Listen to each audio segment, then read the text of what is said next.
My child, my beloved, come here. Just for a moment. Let the noise of the world fade away. Let the pressure of expectations, the frantic pace of your own heart, and the weight of your worries fall silent. This moment is just for us. I've seen you. I've seen you striving, pushing and trying so tirelessly to hold everything together.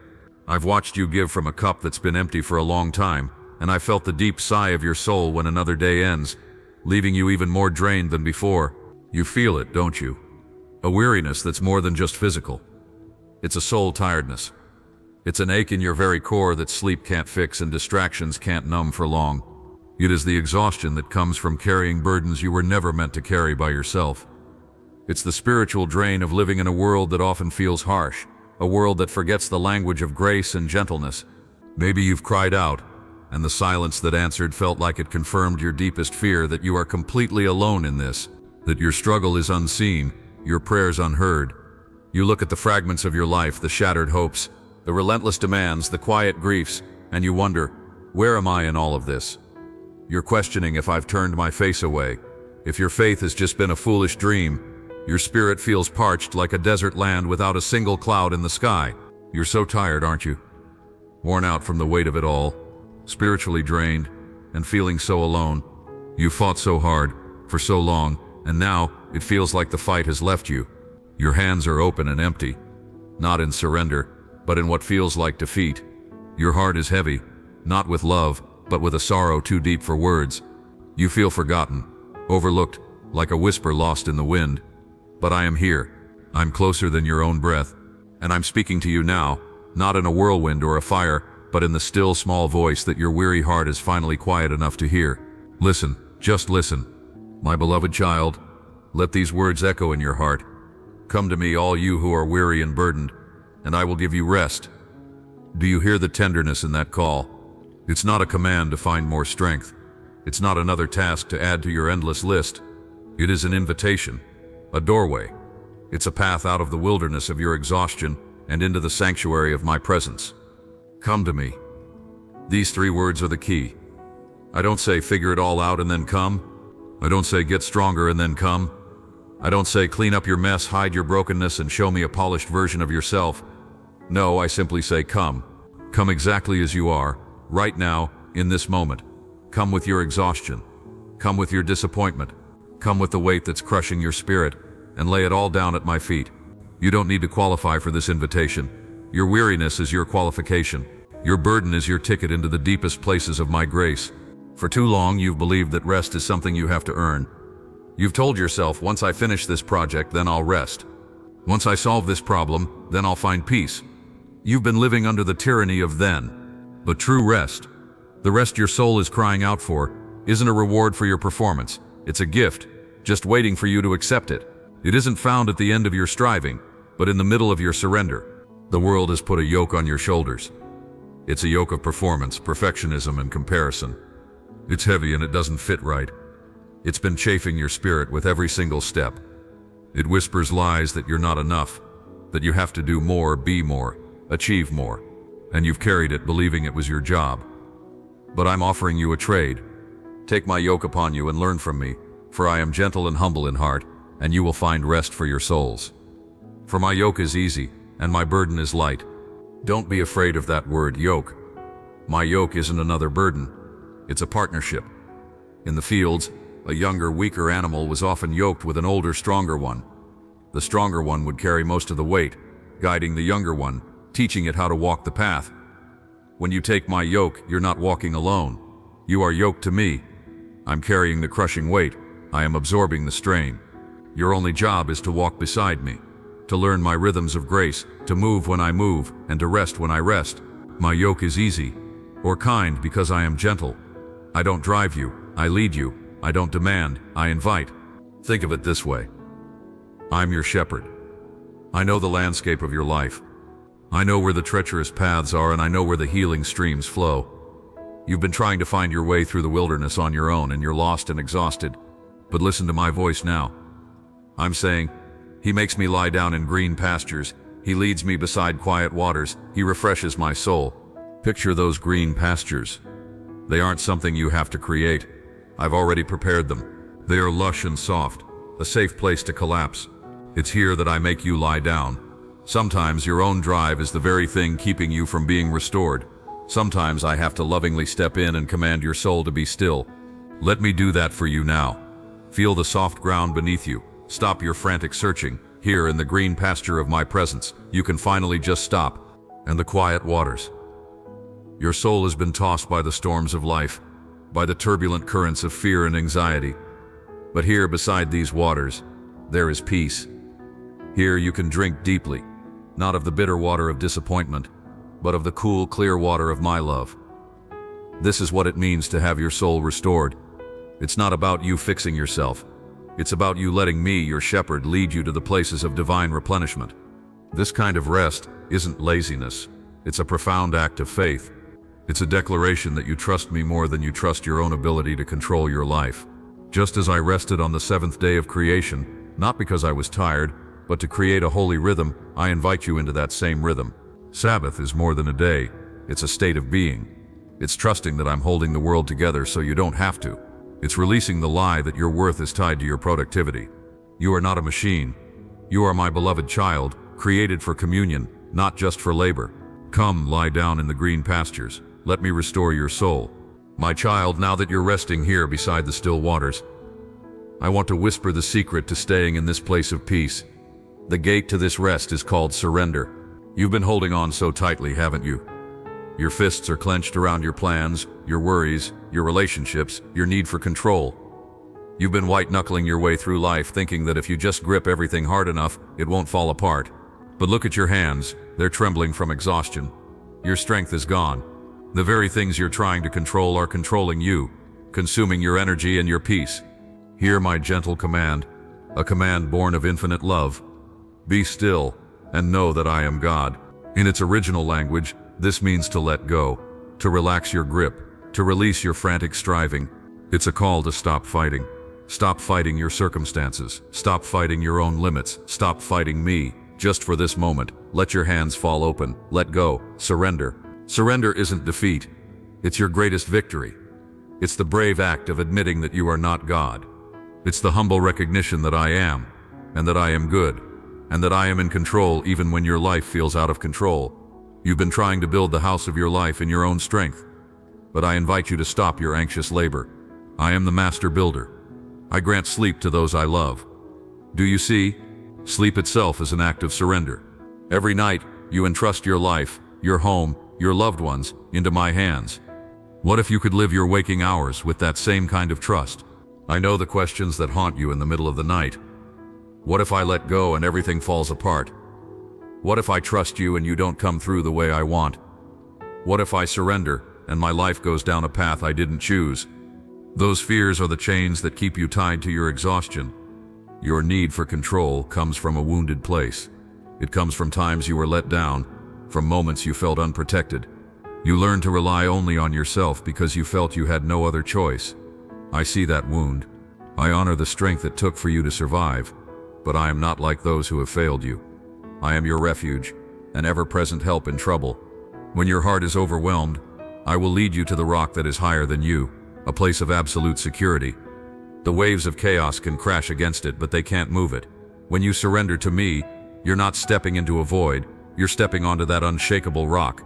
Think of a small child clutching a handful of pebbles. The father comes and offers a handful of priceless diamonds. But the child, loving the familiar feel of the heavy pebbles, refuses to open its hands. The father can't give the greater treasure until the child is willing to release the lesser one. Your anxieties, your need for control, your self-reliance, these are the pebbles. They feel like something solid, but they're just weighing you down. I'm offering you diamonds, peace that you can't understand, strength that isn't your own, and a rest that revives your very soul. But to get them, you have to open your hands. You have to surrender the pebbles.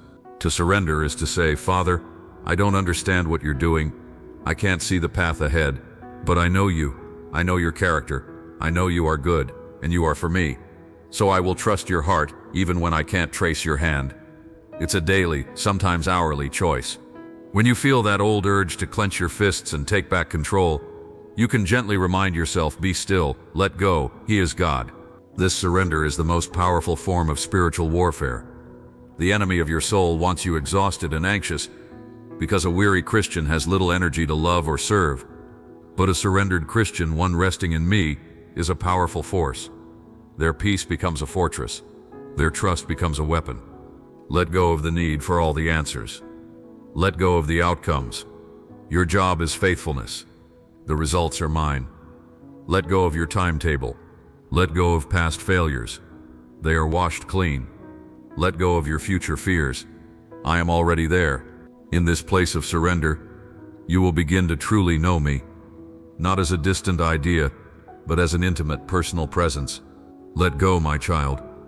Let go and fall into the everlasting arms of your Father. They are strong enough to hold you, my beloved. As you rest in this place of surrender, with your hands open and your heart still, you're ready to receive the greatest gift. It's the very essence of who I am, and it's the answer to your deepest need. It is my grace. For so long you've been trying to live on your own limited resources. You've been drawing from a well of human strength and human wisdom. But that well has run dry. You've come to the end of yourself. And I say to you, congratulations. You've arrived at the perfect place to discover the infinite ocean of my power, because it's in your weakness that you will finally understand my promise. My grace is sufficient for you, for my power is made perfect in weakness. Let those words sink deep into your spirit. My grace is sufficient. It is enough. It isn't just a little help to supplement your own efforts. It is an all-encompassing, never-ending supply that meets your every need. When you feel you have nothing left, my grace is sufficient. When you're overwhelmed by your circumstances, my grace is sufficient. When you're confronted with your own failures, my grace is sufficient. It is more than enough for this moment, and for every moment to come. Now listen to the most beautiful paradoxical part of this promise. For my power is made perfect in weakness. The world tells you to hide your weakness. Religion, twisted by human effort, can even make you ashamed of it. You may have thought your weakness was a sign of my displeasure, a barrier to my help. But I'm telling you the exact opposite. Your weakness is not a barrier. It is the designated place for my power to show up. It's the empty vessel I've been waiting to fill. It's the blank canvas where I will paint a masterpiece of strength. Your weakness doesn't disqualify you. It's your qualification for the full display of my power. Think of the Apostle Paul. He begged me to take away the thorn in his flesh, the source of his pain. But I told him no, not out of cruelty, but out of a deeper love. I wanted him to learn that my power wasn't shown in the absence of his struggle, but right in the middle of it. My strength would be displayed not by removing the thorn, but by giving him the grace to thrive with it. He learned that when he was weak, then he was truly strong, because my power was resting on him. This truth will set you free. You can stop pretending to be strong. You can stop beating yourself up for being human. Your weakness is not a problem to be solved. It's an opportunity for my power to be displayed. So bring me your weaknesses. Bring me your impatience, and I will infuse it with my supernatural patience. Bring me your fear, and I will replace it with my perfect love. Bring me your insecurity, and I will ground you in the unshakable truth of who you are, my beloved child. Bring me your brokenness, and I will show you how my light shines most brightly through the cracks. Grace isn't something you earn. If you could earn it, it would be wages, not grace. You don't work for grace, you work from grace. It is the fuel, not the reward. Imagine you are in a desert, dying of thirst. Your canteen is empty. You're too weak to take another step. Suddenly, a spring of pure cold water bubbles up from the ground right beside you. Would you say, "I'm not worthy to drink this"? Would you say, "I must first prove I can walk 10 more miles before I drink"? No. You'd fall to your knees and drink with gratitude. My grace is that spring in the desert of your exhaustion. Stop trying to prove you're worthy. Just drink. I have promised. I will refresh the weary and satisfy the faint. This is what I love to do. I'm not a demanding boss watching you struggle. I am a loving father, running to meet you at your point of exhaustion, ready to pour my life into you. Let your emptiness be the space where my power can finally be made perfect. Embrace your neediness, for it's your greatest asset. It is what makes you utterly dependent on me, and in that dependency, you will find a strength you never knew was possible. My child, as you rest in surrender, drinking deeply of my grace, a glorious transformation begins. This isn't just about coping or getting by. This is about renewal. It's the blossoming of a new, vibrant life inside your weary soul. This is the promise of dawn after a long, dark night. Listen to this promise made for you. He gives strength to the weary and increases the power of the weak. Even youths grow tired and weary, and young men stumble and fall. But those who hope in the Lord will renew their strength. They will soar on wings like eagles. They will run and not grow weary. They will walk and not be faint. Notice the progression. First, I give strength to the weary. That's the first rush of grace you feel when you collapse at my feet. But it doesn't stop there. The promise is for renewal, a continuous life-changing process for those who hope in the Lord. What does it mean to hope in me? It's not wishful thinking. It's a confident expectation based on who I am. It's shifting your focus from the storm around you to the unshakable character of your God. It is choosing to believe my promises are more real than your problems. When your hope is in me, something supernatural happens. You exchange your strength or your lack of it for mine. And what does this renewed strength look like? They will soar on wings like eagles. An eagle is the perfect picture of this. When a storm comes, other birds hide. But the eagle does something amazing. It flies toward the storm, using the powerful winds that other birds fear to lift itself high above the chaos. It soars effortlessly, riding the very power that seemed threatening. This is what I want for you. You've been flapping your own wings harder and harder against the winds of life, and you are exhausted. I'm inviting you to stop flapping and start soaring. The very trials that have worn you out can become the updrafts that lift you into a higher place with me. Renewal isn't about trying harder, it's about trusting more deeply. It's about positioning your heart in the current of my spirit and letting me lift you. From that high perspective, your problems don't disappear, but they sure look smaller. You gain my perspective. You see the path through the wilderness that you couldn't see from the ground. But life isn't always about soaring. So the promise continues. They will run and not grow weary. There are seasons when you need to move with purpose.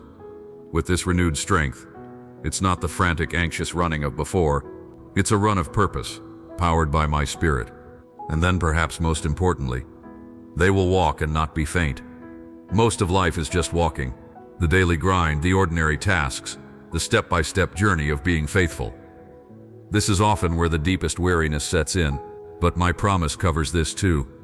I will give you the strength to just walk day after day, without fainting and without giving up. I provide endurance for the mundane and strength for the common moments. This renewal is what the psalmist meant by, "He restores my soul." A restored soul isn't just patched up, it's made new. The colors are brighter. The song is sweeter. Your purpose is clearer.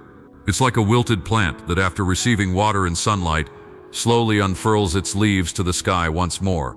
My presence will go with you, and I will give you rest. This renewal isn't something you achieve and then have to maintain on your own. It happens in my presence. My presence is the very atmosphere of your renewal. So stay there. Linger there. Even when you don't feel anything, just stay. My life flows into you not based on your feelings but on your position. Position yourself in me. Your exhaustion is not the end of the story. It is the beginning of a new chapter. A chapter of soaring, of discovering a strength you never knew you had because it was never yours to begin with. It is my strength made perfect in you, my child. If this message has brought even a moment of peace to your weary soul, I invite you to continue this journey. If you'd like more encouragement like this, consider subscribing to this channel to create a regular space for my voice in your life. There are others around you who are also carrying heavy hearts, hiding their exhaustion behind a fragile smile. If someone came to mind as you listened, maybe that's me prompting you to share this message with them. You can be my comfort to another weary traveler. Finally, as an act of faith, a way to open your hands and receive what I'm offering, feel free to leave a comment. You could simply write, "I receive this," or share a prayer. Let this be a place where the weary can gather, a community where you realize you are truly not alone. So now, my beloved, let this be what you take away. Your exhaustion is not a failure, it's an invitation. Your weariness is not a punishment, it's the doorway to a deeper reliance on me. You are seen, you are known, you are loved beyond measure. The weight you're carrying is too heavy for you, but it's not too heavy for me. Let go of the striving. Stop trying so hard. You can stop trying to hold your world together. I have you, and I have your world, held firmly in my hands. Rest now, rest in my peace, a peace the world cannot give and can never take away. Be restored by my grace, which is, and always will be, enough for you. You are never alone. Your worth is not measured by what you do, but by who you are, my cherished child, and I am with you always. Your journey out of exhaustion begins now, with one simple, trusting breath. Inhale my grace, exhale your burdens. Welcome home,